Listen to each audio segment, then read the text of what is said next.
Hello, everyone, and welcome to the Yellow Shorts podcast about sports. I'm Andrea, and I have with me Ana Ana Luisa from Venezuela. and our And guest, Chobi from Bayamare. and our guest, who is a volleyball player in Romania. We have a couple of questions for you, Chobi. And the first one would be: at what age and how did you start to practice volleyball? I started to play volleyball at 12 years old. I was practicing handball and we got a summer vacation. Being very active, I couldn't enjoy the vacation and I went to volleyball practices. Did you talk about handball? Did you try other sports before, like handball and volleyball? Yes, I tried. First time I tried swimming, where I had a very difficult coach.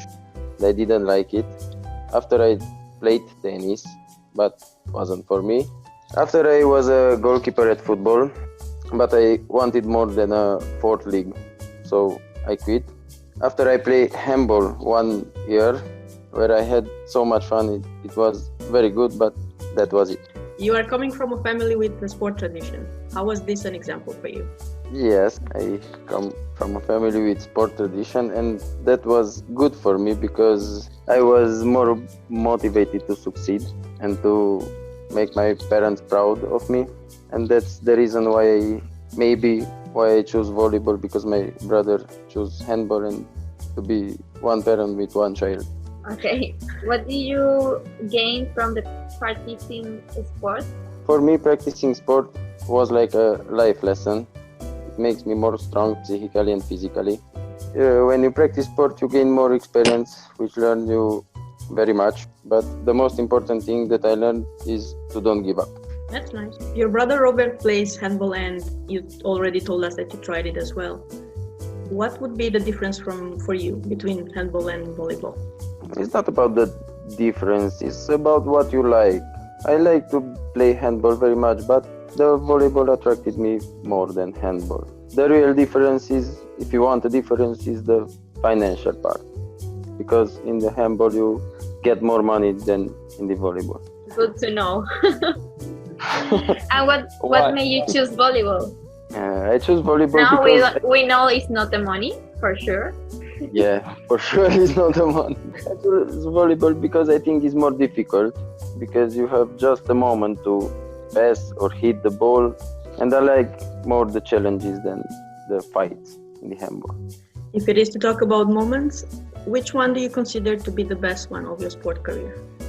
There are more moments, but the best moment, I think, it was a game with Constanța when I started not being in the first six, but I was substituted in the second set, and we won the game.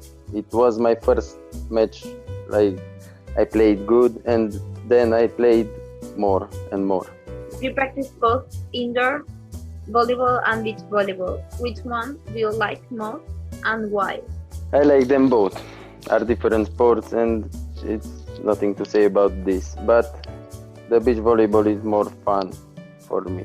But the indoor sport, you can play it all the year, all the time. Beach volleyball just in the summer, and is not enough. What do you like to do when you're not playing volleyball?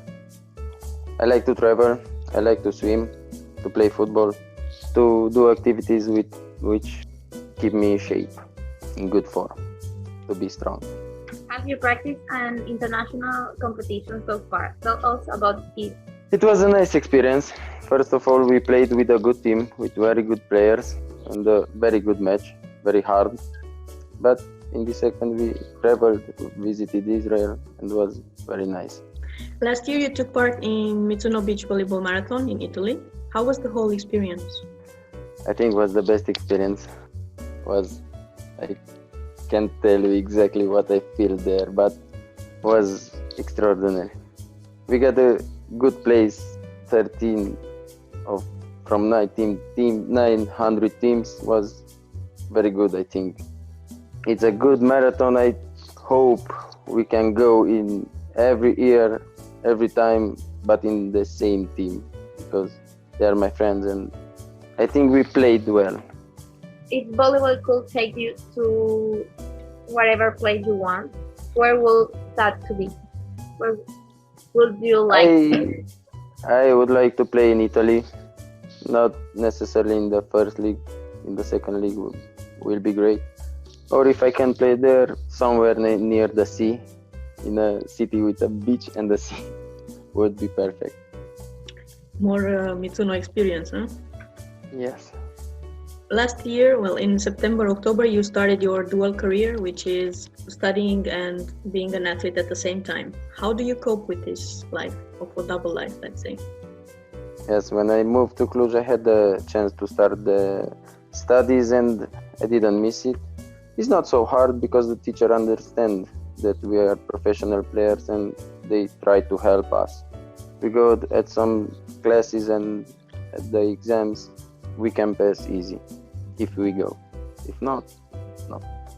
What is your goal for the future? I don't know for sure, but next year I will try to work hard to get a good contract and at a good team, better than Cluj or Baia Mare. But we will see what the future brings us. How you can mix your career, what are you studying, with the volleyball? I don't know if I can mix it. I can try to make some activities, but I think my career will be after I finish the volleyball. And what do you want to do after volleyball?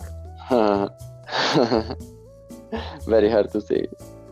Something to live good and earn enough money to don't think about tomorrow. Do you want to tell us about the beach challenge? First year, I think, was more to learn about beach handball and beach volley, to organize something, to manage everything there. But last year, when we had an ABT there, was very, very hard, very much expectation. But we did it well, and I think the president, Marco, was okay with what we did there. What were you doing? I was a manager of all the courts and all the staff things there. And you were doing what? Anything, it was a problem there. I needed to manage every chair, every board, everything from the start until the finish. I had some helps, but most of the voluntaries didn't come every day and how they told us. And it was very, very hard, but I think it was okay in the end. Maybe if we do again an ABT next year will be better because we have experience, but will be a lot of work and very hard to do it. But I think we can do it. We can do everything you want. Thank you, Csaba, for being with us today. It was a real pleasure. Next week, we have as a guest Tudor Marta, an ex-professional handball player. He now dedicates his life between family, business, and promoting sports. Bye-bye. Bye-bye. Thank you.